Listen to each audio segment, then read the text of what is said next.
बिस्मिल्लाहिर्रहमानिर्रहीम, अस्सलाम वालेकुम। कमर मेकन एक नई वीडियो के साथ आपसे मुखातिब हूँ। हमारे साथ आज पैनल के ऊपर बड़े खसूसी मेहमान मौजूद हैं। सबसे पहले तारुफ करवाऊँगा, राजा बशारत साहब मेरे पास राइट साइड पे मौजूद हैं। उनके साथ साथ सीनियर साफ़ी सुहेल रशीद साहब मौजूद हैं और सीनियर साफ़ी हमारे सईद बलोच साहब। राजा बशारत साहब भी हमारे सीनियर साफ़ी हैं। तो तीनों से जानेंगे कुछ इस वक्त जो हालात हैं पाकिस्तान के अंदर, सियासी बजट के हालात, चहमगोइयाँ भी बहुत हो रही हैं उनके ऊपर, और फिर पड़ोस के अंदर एक जंग जो है वो शुरू हो चुकी है। इसराइल ने गुज़िश्ता रात ईरान के ऊपर हमला किया है, उसके क्या असरात होंगे इस खित्ते पर, ख़ास तौर पर पाकिस्तान और पाकिस्तान की सियासत के ऊपर। लेकिन सबसे पहले बजट के हवाले से बात करते हैं। वफाकी बजट के बारे में उतनी तनकीद नहीं हो रही है, हालांकि उस पर ज़्यादा तनकीद या सवालात होने चाहिए, लेकिन KPK के अंदर जो बजट पेश कर दिया गया है अब, उसके ऊपर बहुत ज़्यादा सोशल मीडिया के ऊपर भी और जो सियासी हलकों में भी तनकीद हो रही है कि इमरान खान से मुशावरत के बगैर बजट पेश कर दिया गया है। अब चूँकि पेश कर दिया गया है तो पास होने के भी कवी इम्कानात हैं, क्योंकि आईनी दायरा है, उसके अंदर उन दिनों के अंदर अंदर बजट जो है वो पास करना भी ज़रूरी है। इसके ऊपर अपने तीनों पैनलिस्ट की राय लेंगे और उसके बाद फिर जाएंगे इसराइल और ईरान वाले मामले के ऊपर। सबसे पहले सुहेल रशीद साहब से शुरू करते हैं। सुहेल रशीद साहब, ये बड़ा अहम एक मामला है कि वो हुकूमत जिसका जो मैंडेट है उसका दारोमदार सिर्फ और सिर्फ एक शख्सियत पर था, यानी कि इमरान खान के नाम पर, बल्कि मैं यूँ कहूँ कि इमरान खान की रिहाई के लिए वोट मिला था, और उसके बाद एक हुकूमत जो है वो बनी है KPK के अंदर। अब वहाँ पर बजट पेश किया गया और बहाना तो है कि मुलाकात करवाई नहीं गई है। बहरहाल मुलाकात ना करवाने के बावजूद भी बजट अब पेश कर दिया गया है, जो कि इमरान खान की हिदायत थी कि मुझसे मुशावरत के बगैर बजट पेश नहीं होगा। इसके ऊपर सोशल मीडिया के ऊपर ज़ाहिर है बहुत ज़्यादा तनकीद हो रही है। आप इसको किस नज़र से देखते हैं? कुछ लोग कह रहे हैं कि जी माइनस कर दिया गया है इमरान खान को। बहुत शुक्रिया मैकन साहब, लेकिन देखें, सबसे पहले तो इस चीज़ का थोड़ा सा ना डीपली जायज़ा ले लेते हैं कि ये है क्या। किसी भी एक पहलू को देखकर या एक इवेंट को देखकर एक मुस्तकिल राय कायम कर लेना कि इमरान खान को माइनस कर दिया गया है। इमरान खान को माइनस नहीं किया जा सकता, PTI की जानिब से इमरान खान को माइनस नहीं किया जा सका, और ना ही इस इवेंट को देखकर आप कह सकते हैं कि किया है।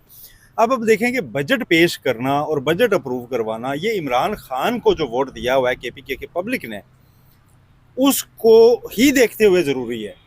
सबसे पहले तो ये चीज़ आप ज़हन नशीन कर लें कि बजट अगर अप्रूव नहीं होता जी तो खैबर पख्तूनख्वा में बका नहीं होगी पाकिस्तान तहरीक इंसाफ की हुकूमत की। उसके लिए दुश्वारियाँ पैदा होंगी, उसके लिए मसाइल पैदा होंगे, और अमलन हुकूमत वो करने के काबिल नहीं रहेंगे। अगर कोई गवर्नमेंट अपना बजट अप्रूव ना करवा सके तो वो जवाब खत्म हो जाता है हुकूमत करने का, तहलील हो जाती है या कुछ भी। फिर तो इनको नेक्स्ट स्टेप वो लेना पड़ेगा ना। तो क्या उस नेक्स्ट स्टेप के लिए PTI अभी तैयार है? इसका आंसर है नो। अभी अगर आप KPK की हुकूमत भी छोड़ देते हैं, अभी आपके ऊपर सवालिया निशानात हैं कि आपने जो पिछले आम इंतखाबात से पहले जब KPK और पंजाब आपके पास था, आपका जो छोड़ना था वो ठीक फैसला था या नहीं था। अब इमरान खान भी उसके ऊपर क्या सोचते हैं ये तो वो बताएंगे, लेकिन इस वक्त क्या आप अभी इतना ऐसी वो स्टेज आई है कि जिस पर आपके पास जो एक सुबह है वो भी छोड़ दें? अगर वो स्टेज नहीं आई ना तो फिर आपको बजट तो पेश करना ही था। हाँ, एक उनस या एक जिम्मेदारी, जो एक बर्डन जो है वो शिफ्ट करना गवर्नमेंट की साइड पे एक सियासी बयानबाजी या एक सियासी नैरेटिव के लिए, वो तो ज़रूर था। और वो अली मीन गंडापुर ने अपने ट्वीट में किया भी वही है कि आप जी हमारी मुलाकात नहीं करवाई गई, हमारा सारा वोट और सारी चीज़ जो है वो इमरान खान से जुड़ी हुई है, और इमरान खान से डायरेक्शंस लिए बगैर हम बजट नहीं कर सकते। लेकिन एक आईनी तकाजा पूरा करने के लिए हम बजट पेश कर रहे हैं। इसका मतलब है कि अली मीन गंडापुर इकरार कर रहे हैं कि आईनी तकाजा ये है कि हमें यह बजट पेश करना ही करना है, भले इमरान खान से मुलाकात ना हो। और यही आईनी तकाजा हुकूमत को भी पता था कि ये है, जिसके तहत ये बजट ना पेश करने का रिस्क ले ही नहीं सकते।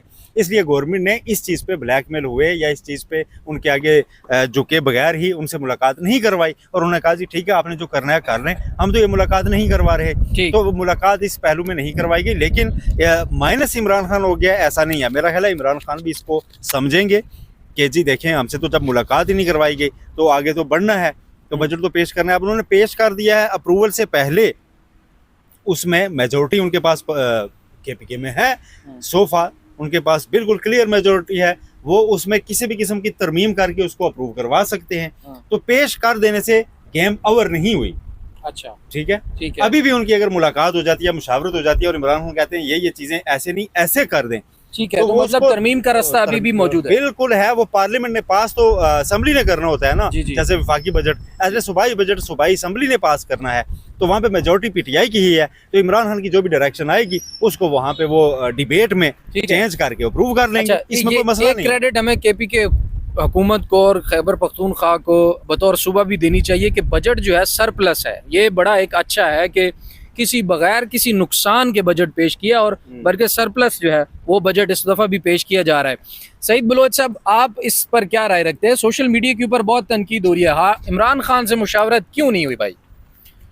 देखें कमर, मेरी राय ना सुहेल रशीद साहब से थोड़ी मुख्तलिफ है। उसकी वजह यह है कि पाकिस्तान के अगर सियासी जो हालात वाक़यात हैं, पाकिस्तान की सियासत के अंदर इस्टेब्लिशमेंट की मदाखलत और ख़ास तौर पर रजीम चेंज के बाद और 9 मई वाक़यात के बाद इस्टेब्लिशमेंट ने जिस तरह एक सियासी जमात को तोड़ा, इमरान खान को माइनस करने की कोशिश की गई। इवन के गुज़श्ता साल जब आम इंतखाबात के फौरी बाद इमरान खान को एक डील ऑफ़र की गई थी, उसमें भी उनको 3 साल के लिए खामोश रहने का कहा गया था।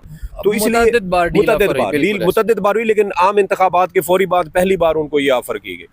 तो आप देखें कि जब ऐसे मामलात में आपकी सियासत के अंदर इस्टेब्लिशमेंट की इस हद तक मदाखलत हो, इस बात के भी अब तो एक तरह से दस्तावेजी शवाहिद मौजूद है कि पीटीआई को तोड़ने की कोशिश की गई, तोड़ा भी गया, रहनुमाओं को पार्टी छोड़ने पर मजबूर भी किया गया, इमरान खान को साइड लाइन पर होने के लिए भी कहा गया।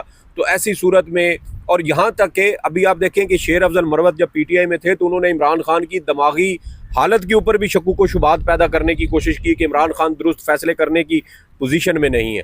तो जब इस तरह के हालात वाक़यात हो रहे हो एक सियासी जमात के साथ, और उसमें बार बार ये बातें भी सामने आ रही हों कि पीटीआई के कुछ रहनुमा हैं जो इमरान खान के बयान को बाहर आकर रद्दोबदल करते हैं, तब्दील करते हैं, कोई शक नहीं है, बिल्कुल उनकी हुक्मअदूली करते हैं। इमरान खान अंदर कुछ बात करते हैं, बाहर उसका कुछ आकर मौक़िफ़ बयान किया जाता है। इवन आप देखें कि 26 नवंबर का जब सानिया हो गया था, तो उसके बाद गौहर खान साहब जब गए थे अडियाला जेल में इमरान खान से मिलने, तो इमरान खान को जब बताया गया तो सख्त गुस्से का इजहार किया उन्होंने, जब उनकी बहनों से के ज़रिए जब ये इन्फॉर्मेशन बाहर आई।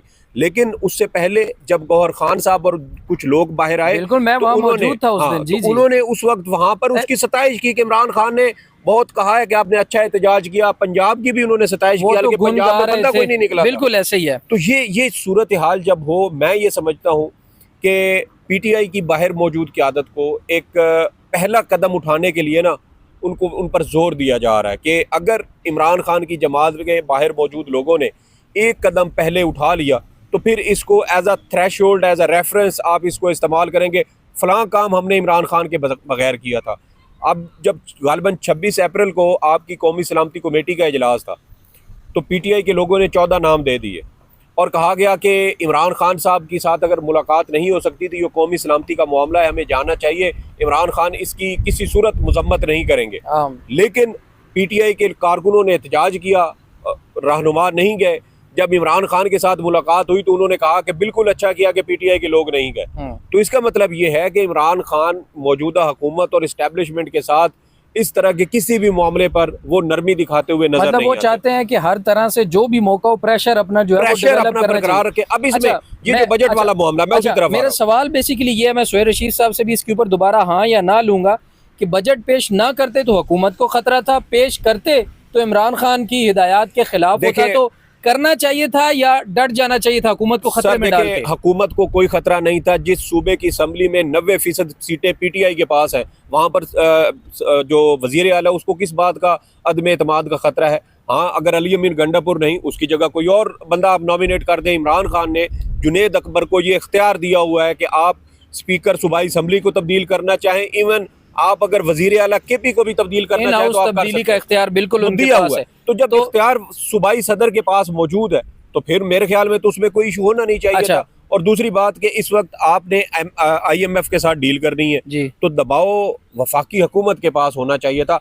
आप यहाँ पर ये कह सकते थे कि आप किसी दूसरे रहनुमा को इजाज़त न दें, वजीर आला को तो मिलने दें यार, कि उन्होंने सूबे के मामलात चलाने हैं, तो उससे हुकूमत के ऊपर भी दबाव आ जाता। वैसे हुकूमत का भी सुहेल रशीद साहब, आप इसके ऊपर क्या हुकूमत को खतरे में डाल के तो बजट पेश नहीं करना चाहिए था क्योंकि इमरान खान के साथ मुशावरत नहीं है, मुलाकात नहीं हुई। देखें, मैंने एक चीज़ तो जो मैंने पहले राय दी, मैंने ये कहा कि इमरान खान इससे माइनस नहीं होता। ठीक है, आप बजट पढ़ तो लेना, उसमें बजट में कौन सी ऐसी चीज़ है जिससे आपको लगता होगा कि इमरान खान के विजन के अगेंस्ट है, ठीक है, उसको। लेकिन हमें यह भी तो नहीं पता कि इमरान खान से अप्रूव्ड है कि नहीं है। दूसरी बात, अप्रूव्ड है कि नहीं है, देखें वो सारे डॉक्यूमेंट। पार्टी मामलात नहीं है, ये केपीके गवर्नमेंट है। पार्टी मामलात और गवर्नमेंट को इमरान खान ने लास्ट मंथ अलग किया है, इसीलिए उन्होंने कहा अली मीन गंडापुर ये मामला देखेगा और पार्टी मामला सलमान रजा और फलां फलां और एहतजाज ये करेंगे, ठीक है। गवर्नमेंट के ऊपर अली मीन गंडापुर को अभी तक इमरान खान का पूरी आशीर्वाद हासिल है, पूरा एतमाद हासिल है और उन पर ट्रस्ट करके उन्होंने लगाया। उन्हें पता है कि ये किस हद तक जाएगा, किस पे नहीं। और इमरान खान आज नहीं तो कल, उससे तो मुलाकात किसी न किसी की होगी, आज नहीं तो कल उसकी स्टेटमेंट बाहर तो आएगी, तो पता चल जाएगा ना कि अगर ये स्टेप जो है अली मीन गंडापुर को, ऐसा हो नहीं सकता, कहीं ना कहीं से इमरान खान की आशीर्वाद पहुंची होगी कि ठीक है यार, नैरेटिव ये है, लेकिन आपने गैर रहने इकदाम करके मौका नहीं देना उनको, आपने बजट दे देना है। ये कहीं ना कहीं से ये होगा, ऐसे नहीं है कि माइनस करके इमरान खान आगे बढ़ गए, बाहर आ जाएगी। ये बिल्कुल भी किसी स्टेज पे आपका कहना है कि कोई खतरा, हुकूमत को खतरे में नहीं डालना चाहिए था, बजट पेश कर दिया तो कोई बड़ी बात कोई बड़ी बात नहीं। नहीं, हुकूमत को क्या, ये जिस तरह कह रहे हैं ना कि हुकूमत अदम एतमाद नहीं, अदम एतमाद की तुम्हें बात कर ही नहीं रहा। आप नेक्स्ट मंथ देखिए जवाब खत्म हो जाता है। नहीं, आप नेक्स्ट मंथ से एक्सपेंडिचर कैसे कर रहे होते, आप सूबे का नज़्म नस्क कैसे चला रहे होते, आप कहां से दे रहे मुलाकात पर भी तो आधा घंटा ही लगता था। लेकिन एक चीज है कि 3 महीने की तनख्वाहें उनके पास ऑलरेडी पड़ी हुई थी, रास्ता निकाला जा सकता था। राजा बशारत साहब मैक्सिमम देखें, लास्ट लाइन क्या दूं, राजा जेल में, अडियाला जेल गए हैं, प्रेस कॉन्फ्रेंस करके भी नहीं बताया कि हमारी मुलाकात लास्ट नहीं लाइन में कह दूं, लास्ट लाइन में कह दूं, बलोच साहब जो फरमा रहे हैं, ये वो कह रहे हैं कि पीटीआई वो फाइनल लाइन जो होती है उसको क्रॉस करके क्यों नहीं जा रही। ठीक है, मैं ये समझता हूँ कि पीटीआई एक दफा वो फाइनल लाइन क्रॉस कर चुकी है और उसके बाद अभी उसके पास वो स्पेस नहीं है। उसने आहिस्ता आहिस्ता स्पेस लेनी है और अब इंतहाओं पे खेलने का वक्त उस तरह शायद नहीं है जब तक आपका टाइम ना आ जाए। अभी पीटीआई का टाइम नहीं आया, ये पीटीआई की क़यादत समझती है। ठीक है, मसलहतन वो कर दिया है बजट पेश, तो भी कोई बात नहीं है। आगे वक्त आप कह रहे हैं कि जब तक सही दुरुस्त नहीं आता उनको सब्र करना चाहिए। राजा बशारत साहब, 2 चीज़ें, एक तो आप समझते हैं कि ये बजट माइनस इमरान खान है या नहीं है, और दूसरा अगर बजट पेश ना किया जाता तो वही सवाल कि हुकूमत खतरे में होती, तो क्या हुकूमत को खतरे में डालकर इस बात पर डट जाना चाहिए था कि जब तक मुलाकात नहीं करवाई जाती हम बजट पेश नहीं करेंगे। नहीं, मैं नहीं समझता कि इस हुकूमत खैबर पख्तूनख्वा जो है वो अगर उसने बजट पेश कर दिया है तो वो माइनस इमरान की तरफ स्टेप नहीं जाता। उस खैबर पख्तूनख्वा हुकूमत को बजट बाशुरूत पेश करना था और उसने एक अच्छा स्टेप लिया है। और ये जो बात, अच्छा एक बात यहाँ की जाती है ना कि इमरान खान साहब माइनस इमरान खान साहब, मैं मतअद्दद बार ये बात कह चुका हूँ, शायद इस लोगों को भी ये बात पता है कि पाकिस्तान तहरीक इंसाफ इमरान खान का नाम है और इमरान खान पाकिस्तान तहरीक इंसाफ का नाम है। रही बात कि खैबर पख्तूनख्वा की हुकूमत ख़त्म होना थी या नहीं, आपको याद होगा कि जब पंजाब असम्बली और खैबर पख्तूनख्वा डिज़ाल्व की गई और मरकज़ से यानी नेशनल असम्बली से इमरान खान साहब की जब हुकूमत के ख़िलाफ़ तहरीक एतमाद हुआ तो वो वहाँ से बाहर निकले, तो खान साहब किसी न किसी स्टेज पर ज़रूर पछताए थे कि हमें असम्बली से बाहर नहीं निकलना चाहिए था। आपको ये याद होगा। और फिर जब इंतखाबात 2024 का इज़हार वैसे उन्होंने कहीं नहीं किया, कहीं नहीं किया। मैं बताता हूँ ना, अगर आप कहते हैं कि ये इज़हार नहीं किया, 2024 के इंतखाबात हुए, कई बार इमरान खान साहब को कहा गया कि आप इंतखाबात से बाइकाट का ऐलान करें, उन्होंने कहा कि नहीं, हमने अब परसों इंतखाबात लड़ना है। आग और खून का दरिया अबूर करके वो इंतखाबात लड़े।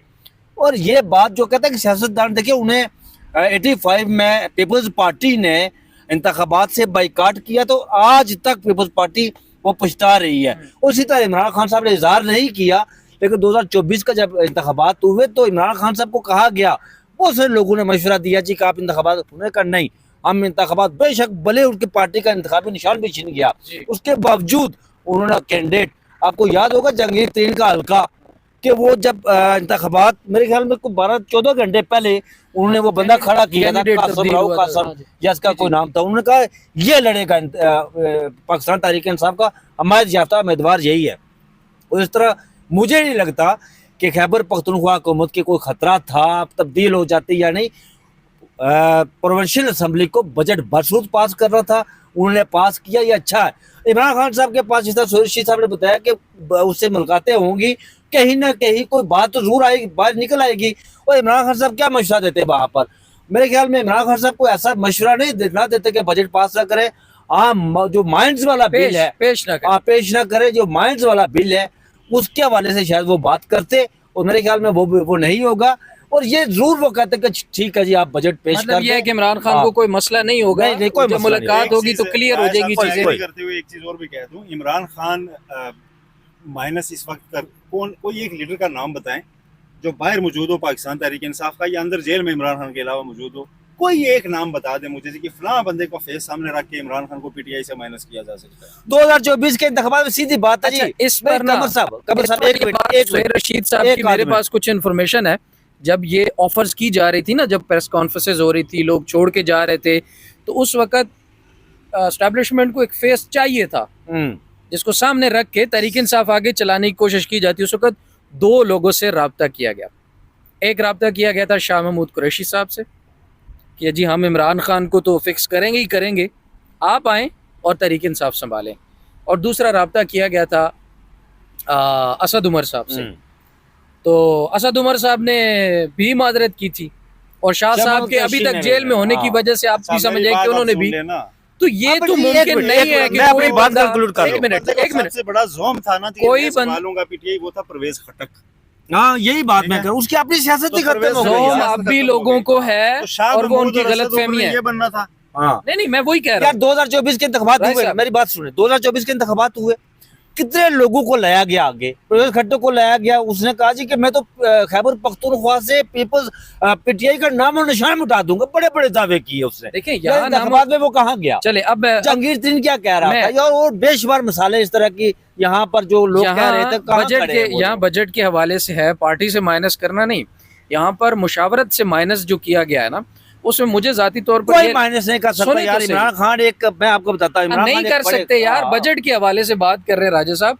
बजट में क्या इशू है कि इस वक्त वफाकी हुकूमत, देखिए तहरीक इंसाफ का या इमरान खान का इस वक्त कोशिश क्या थी, वो ये थी कि वफाकी हुकूमत को अपोजिशन ने किसी न किसी तरह से घुटनों पे लाना होता है ना। तो घुटनों पे लाने के लिए ये एक बेहतरीन मौका था जिसको केपीके हुकूमत इस्तेमाल करके वफाकी हुकूमत को नेगोशिएशन के लिए अपनी टर्म्स एंड कंडीशन के ऊपर शायद कहीं ना कहीं रजामंद कर सकती थी।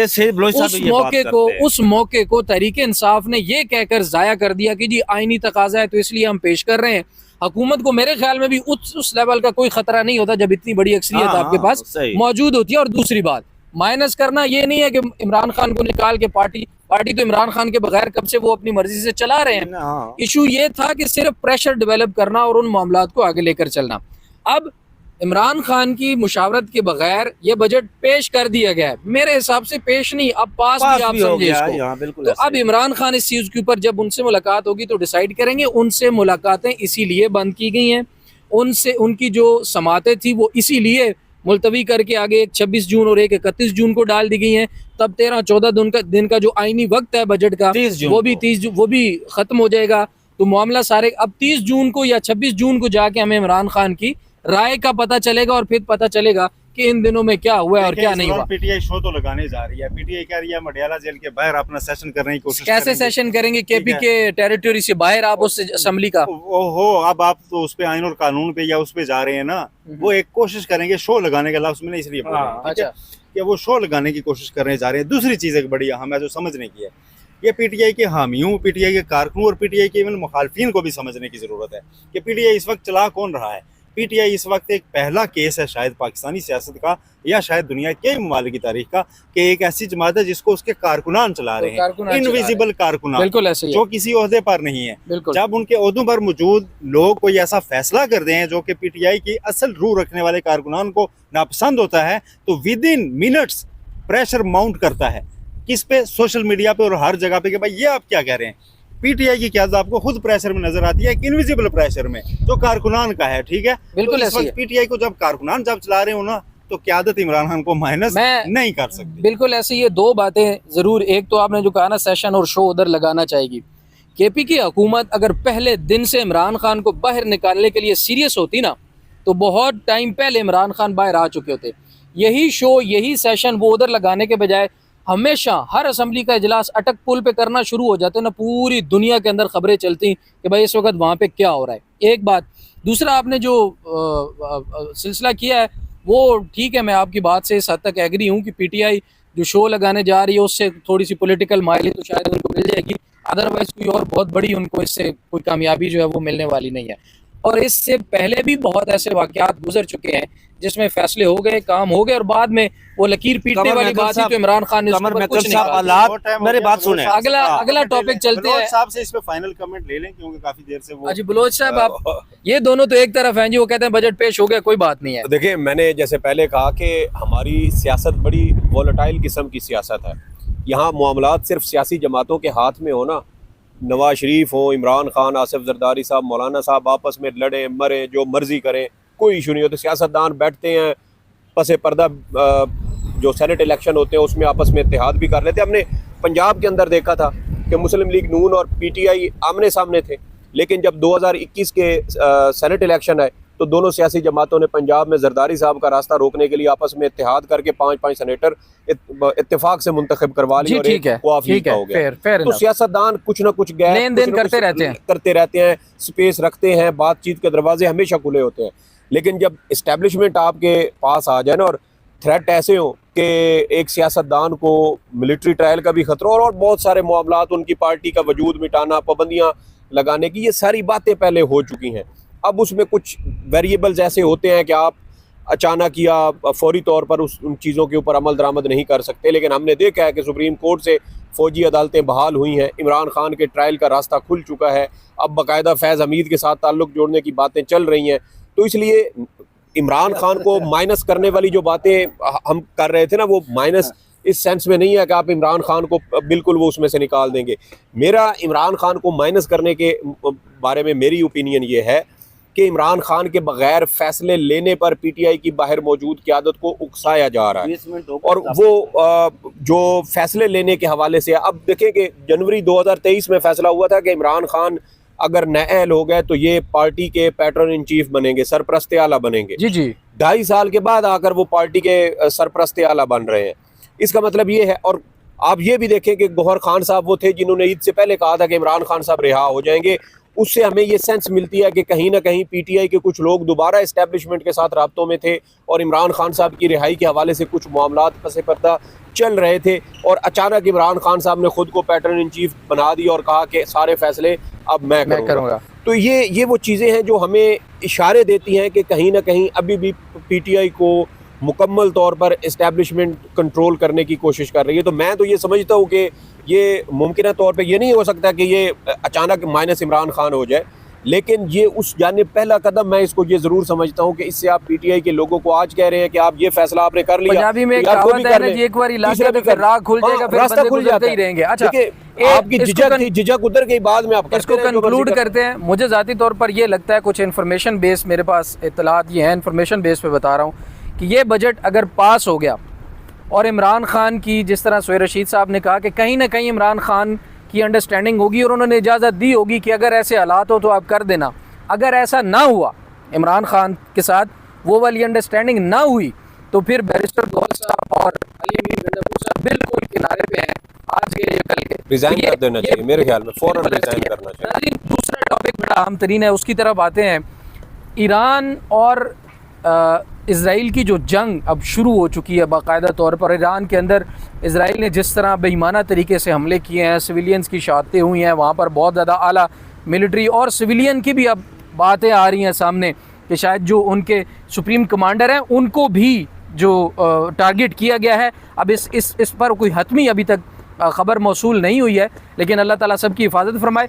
इसके ऊपर सोहेल रशीद साहब से शुरू करेंगे, आप क्या इम्पैक्ट देखें? इनके पास चले सईद उधर से वापस आ जाते हैं। सईद बलोच साहब, क्या इम्पैक्ट देखते हैं पाकिस्तानी सियासत के ऊपर और इस इलाके में जो ये ईरान पाकिस्तान बॉर्डर जो तमाम मामला है, कितनी तब्दीलियाँ हो सकती हैं, क्या हो सकता है आगे? देखें, हमारे बिल्कुल बगल में एक जंग हुई जो 20 साल तक जारी रही और उस जंग के हमारे मुल्क में जो असरात मुरतब हुए हैं वो हम अभी भी कॉम्बिंग ऑपरेशन करके ख़ुद को निकालने की कोशिश कर रहे हैं, लेकिन निकल नहीं पा रहे हैं मुकम्मल तौर पर। तो इस तरह अगर एक और जंग खुदा न खास्ता इस तरह शुरू होती है तो उसके यकीनन पाकिस्तान की, जहाँ पे आपका पड़ोसी हो वहाँ पड़ोसी आप तब्दील कर नहीं सकते, हालात वाक़यात लाजमी आपके ऊपर तब्दीलियां असरअंदाज क्या होते हो हैं। सकती है? अब देखिए ये तो जाहिर है। सबसे अब मैंने राजा साहब के साथ जब हम पहले हमने एक वीडियो की तो उसमें हमने ये बात की थी कि जो ट्रंप का बयान है, अगर आप उस बयान को पढ़ें और उसकी ज़बान को ज़रा समझने की कोशिश करें तो ट्रंप दर हकीकत ये कह रहा था कि हम ईरान की पूरी अस्करी और सिविल क़यादत को टारगेट करेंगे,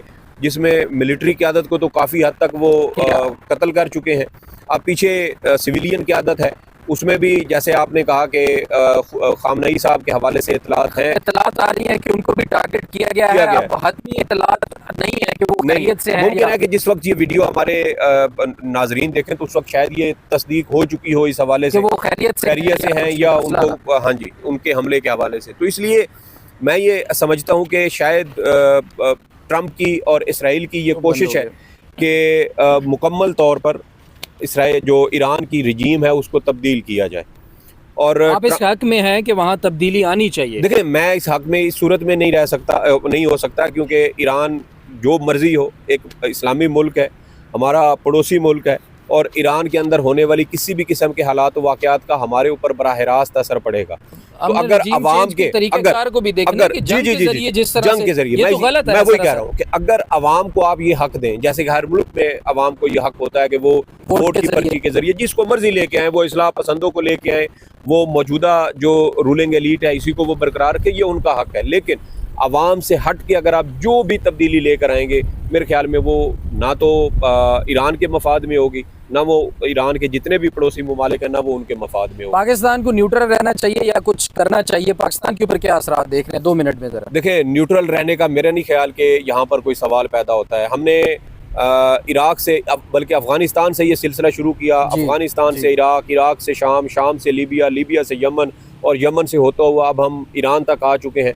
तो ईरान के बाद अगला दरवाज़ा हमारा भी खुदा न खास्ता हो सकता है। तो हमें कम अज़ कम पड़ोसी होने के नाते, एक बरादर इस्लामी मुल्क होने के नाते पाकिस्तान का जितना इसमें बेहतर सफारती किरदार हो सकता है वो अदा करना चाहिए। सफारती किरदार और उसमें देखें बाकी ये चीज़ें हैं कि मुझे नहीं लगता कि ईरान भी इस तरह की किसी भी तरह की मुसल्लह जिद्दोजहद, अगर खुदा न खास्ता कोई इस तरह हालात ख़राब हो हमारे साथ, यानी कि वो शामिल हो, इस साइड पे वो जाने की कोशिश करेंगे। सुहेल रशीद साहब, आप योर टेक ऑन दिस? देखिए सबसे पहले तो ईरान जो है ना वो कई दहाइयों से, एक तो लोग कंपेयर कर रहे होते हैं हर वक्त जी कि ईरान देखें फ़लाँ मुल्क ने इस तरह अपना डिफेंस कर लिया था, ईरान ने क्यों नहीं किया। ईरान एक जब से वहाँ पे इस्लामी इनकलाब आया वो सारी चीज़ें, उसके बाद से मुसलसल पाबंदियों का शिकार है। ईरान के डायनामिक्स दुनिया किसी भी और मुल्क के साथ नहीं मिलते, ठीक है, इवन हमारे साथ भी नहीं मिलते, पाकिस्तान के साथ भी, ठीक है। दूसरी चीज़ ये कि ईरान ने एक मुसलसल पोजीशन ले रखी है इसराइल और अमेरिका के ख़िलाफ़। यहाँ भी उनके जो फैक्ट्स हैं या जो उनकी सिचुएशन है या जो उनकी स्टैंडिंग है वो किसी और के साथ उस तरह मैच नहीं करते। हम अगर पोजीशन लेते भी हैं तो हम डिप्लोमेटिकली भी लेते हैं, जैसे आज हम ईरान के साथ खड़े हैं, हमारे मुल्क ने भी कंडेम किया है, ठीक है, और हमारी एक पोजीशन है कि हम फ़लस्तीनियों के साथ हैं जी। लेकिन इसराइल इसमें एक कदम आगे जाके तमाम ममालिक से, पूरी उम्मत मुस्लिमा को अगर आप देखें उसमें से एक कदम आगे जाके जो जोर बाजू से उसको रोकने की जुल्म को या वहाँ पे एक उनकी हेल्प के लिए कोशिश कर रहा। अब उसमें बाज़ लोग उसके प्रो थे, बाज़ एंटी थे। अब तो वो जो सीरिया में सारा चैप्टर पूरा था रवीज़ का, जी, वो ईरान ने आगे फ्रंट पे वो रखे हुए थे, उसके आगे फिर फ्रंट हमास। अब हमास को कुचला गया, वहाँ पे वो पूरा एक रिजीम चेंज हुआ सीरिया में। उसके बाद अब ईरान के ऊपर ये बारी आई हुई है और इसमें 2 मंथ से तकरीबन अमेरिका ने तो क्लियर कट डेडलाइन दी हुई थी। मतलब इसमें साबित होता है कि ईरान की जो जितनी प्रॉक्सीज थी वो सारी नाकाम हो गई हैं, फिनिश्ड हो गई हैं, और अब ईरान तक ज़ाहिर है डायरेक्ट पहुंच चुके हैं। हिज़्बुल्लाह की जो थे, तो ईरान को मुसलसल एक मामले में टारगेट किया जाता है कि भाई देखें जो पोजीशन तुमने ली हुई है ये पोजीशन ऐसे तो नहीं रहेगी, इस पे या तो तू नेगोशिएट कर या फिर हम तुझे मारेंगे। अब वो मारने की तरफ आ गए। अब आगे ईरान की अमलन वो वाली तैयारी नहीं है, ये बात माननी पड़ेगी। इसमें मेरा है बात इंटेलिजेंस बहुत नाकामियाँ, फेलियर बहुत सारे, इसलिए मैंने शुरू में कहा कि उनको जो मार्जिन दे सकते हैं ना हम के जी, उनके चूंकि डायनामिक्स चेंज रहे हैं, हमसे पाबंदियों का शिकार हैं, शायद वो खुद को अपने डिफेंस को उस तरह से स्ट्रॉन्ग नहीं कर सके। लेकिन ये इनकी खामियां पिछले 1-2 साल से नजर आना शुरू हो चुकी थी, जब इनके मिसाइल मुसाफिर तैयारों को मार रहे थे गलती से, जब वो अपनी टेरिटरी में गिर रहे थे, जब ये अपने लोगों को प्रोटेक्ट नहीं कर पा रहे थे, इंटेलिजेंस फेलियर्स मुसलसल हो रहे थे। तो उसके बाद आप एक वीकर पोजीशन पे खड़े ईरान को उन्होंने प्रैक्टिकली अटैक कर दिया है। अब इसमें सऊदी अरब, पाकिस्तान, बहुत ममालिक ने इस हमले की मजम्मत की है, लेकिन मजम्मत से उनका जो नुकसान था वो तो वापस नहीं आ सकता, वो तो हो चुका है ईरान के लिए, ठीक और है। ना ही ये जंग कोई रुक गई है उस मजम्मत से। हाँ, ना रुक गई है, लेकिन एक चीज़ ज़रूर है कि इससे डायनामिक्स ज़रूर चेंज होंगे। पाकिस्तान पे पड़ोसी होने के नाते ज़रूर असर पड़ता है, और एक और बड़ा असर ये पड़ता है कि सेंटीमेंट जो है ना पाकिस्तान में डिवाइडेड है कुछ मामलात पर। मैं उसकी डिटेल में नहीं जाना चाहता, जी जी बात जी, कंट्रोवर्शियल ना हो जाए, ठीक है। ठीक है। सेक्टेरियन बेस पे भी है, ठीक है जी। बहुत सऊदी सारे अरब और इल्ज़ामात ईरान के हवाले से हमारे मुल्क में डायरेक्ट सेंटीमेंट्स पाए जाते हैं, बिल्कुल ऐसा ही है, शुरू से पाए और जाते हैं, दो मुख्तलिफ एक्सट्रीम राय कई दफ़ा ठीक है। आया। तो ईरान के लिए भी हमारे अंदर एक हमारी बड़ी पब्लिक है जिनके सेंटीमेंट्स भी हैं, हमें उन सेंटीमेंट्स को भी प्रोटेक्ट करना है बहरहाल। इसलिए शायद स्टेट ऑफ पाकिस्तान ने खुले लफ्ज़ों में कंडेम किया है कि हम इसको कंडेम करते हैं। और सबसे बड़ी बात यह है कि मियां नवाज शरीफ साहब की कार से जो होने वाले वाक़यात हैं उन पर बर वक्त बोल रहे हैं। कल उन्होंने इंडिया में जहाज़ की क्रैश पे मोदी साहब का नाम लेके उनसे पाकिस्तान का स्टांस क्या होना चाहिए और अभी आज इस वक्त? मजीद पाकिस्तान का सफारती, स्टांस ये होना जैसे चाहिए उन्होंने कि कहा यार, सफारती एक कदम आगे बढ़ के ईरान में फ़ौरन हमलों को रोकना चाहिए, और पाकिस्तान को उसके लिए अपना असर और रसूख हर सूरत इस्तेमाल करना चाहिए, और ये जंग रुकवानी चाहिए एटलीस्ट। ये मैं मिनिमम अच्छा एक चीज़ और है कि हमारी जो वरना पाकिस्तान की सियासत पे असरात पड़ेगी। अस्करी क़यादत भी इस वक्त अमेरिका में मौजूद है, ये कोई इससे भी जाएगा कि पाकिस्तान ने अमेरिका का साथ दिया है या नहीं कोई इमरान के खिलाफ कोई? नहीं, ये तो बिल्कुल वैसे है जैसे यूक्रेन रशिया जंग में आप कहते थे कि इमरान खान रशिया में साथ दे दिया, उसका वो एक पहले से दिया हुआ इन्विटेशन था। ये इसराइल की डायरेक्ट अटैक है, ठीक है। तो ये तो अलग से डिवाइड है, वहाँ पे ये चैप्टर भी ज़ेर बहस नहीं है, ठीक है, इसको उसके साथ नहीं मिलाना चाहिए। आने वाले दिनों में अगर ये जंग जारी रह गया पाकिस्तान पे इसके असरात पड़ेंगे, बहुत गहरे असरात पड़ेंगे। और मेरा मानना है सुहेल रशीद साहब कि अगर ईरान के न्यूक्लियर एसेट्स से इजराइल और अमेरिका को आज ख़तरा है तो कल को पाकिस्तान के एसेट से भी उसको उसी तरह से ख़तरा हो सकता है। जब पहली दफ़ा इराक और शाम, लीबिया वगैरह में ये मामलात शुरू हुए थे तो तब भी एनालिस्ट कहते थे कि ये मामलात वहीं रुकने चाहिए, नहीं तो ये चलते चलते एक दिन पाकिस्तान के दरवाजे पे भी आएंगे। तो क्या ये आग पाकिस्तान में भी आ सकती है? इसके ऊपर मैं आखिर पे एक मिनट ले लूँगा। राजेश साहब का इसके ऊपर, थोड़ा ख़राब है तो राजेश साहब आपका पॉइंट क्या है, जो ये जंग है ये किस तरफ बिल्कुल जाती है? देखिए, हमारी एक पट्टी जो है सूबा बलूचिस्तान जो है हमारा, वो मेरे ख्याल में आई थिंक 115 या 1600 किलोमीटर वो सरहद मिलता है बनती उनके है, साथ, जी जो बाउंड्री बनती है सरहद वो मिली हुई है ईरान के साथ। जी जी। और मैं समझता हूँ कि जिस तरह सुहेल रशीद साहब ने कहा ना कि हमें सफारती मार्ग पर आगे बढ़ कर कुछ स्टेप्स लेने चाहिए, एक कदम आगे बढ़ना चाहिए, लेकिन मेरा ये कहना है, मेरा ये मानना है कि हमें जंग में कूदना नहीं चाहिए फिजिकली। जिस तरह हमने 80 की दहाई में अफगानिस्तान में हमने जब जनरल चाव लोग यहाँ थे तो रूस जब आया तो कहा गया जी कि वो सिर्फ जिहाद का नाम गर्म पानी था, वो सारी जंग फिर हमारे गले पड़े। हमने 80-90 हज़ार अपनी सिविलियन लोगों की जो है वो कुर्बान किए, शहादतें हुई, हमारे आर्म फोर्सेस गई। हमें इस जंग में नहीं कूदना चाहिए। फिर बाद में मुशर्रफ का जब दौर आया तो उस वक्त जो कुछ हुआ, 9/11 हुआ, उसके बाद जो कुछ हुआ पाकिस्तान के अंदर वो भी किसी से छुपा नहीं है, वो सारी चीज़ें सामने है। हमें इस जंग में नहीं जाना चाहिए। हाँ, हमें हिकमत से, तदब्बर से काम लेना है, और हमें सफारती जो हमारा महाज है उस पर बढ़ चढ़ कर, मैं समझता हूँ कि वो हमारे जो इस्लामिक यार वो एक हमारी वो OIC है, वो क्या है OIC, उसको फौरी तौर पर फाल होना चाहिए, उसको किरदार अदा करना चाहिए। वो पाकिस्तान में हो, सऊदी अरब में हो या किसी भी मुल्क में हो, ठीक है, उसको अपना किरदार अदा करना चाहिए। और दुनिया को, जिस तरह ट्रंप अभी रिसेंटली अरब अमीरात में गया, मशरिक़ वस्ता में गया, सऊदी अरब गया, कतर गया, UAE गया, जी जी, इन ममालिक को फाल किरदार अदा करना चाहिए और अमेरिका को मजबूर करना चाहिए। देखिए, ये आप ना कहें जी कि इजराइल ने अटैक किया है, वो अमेरिका के आशीर्वाद से अटैक हुआ है, वो अमेरिका के आशीर्वाद के बगैर नहीं हुआ। ये बात ट्रंप ने भी कही थी।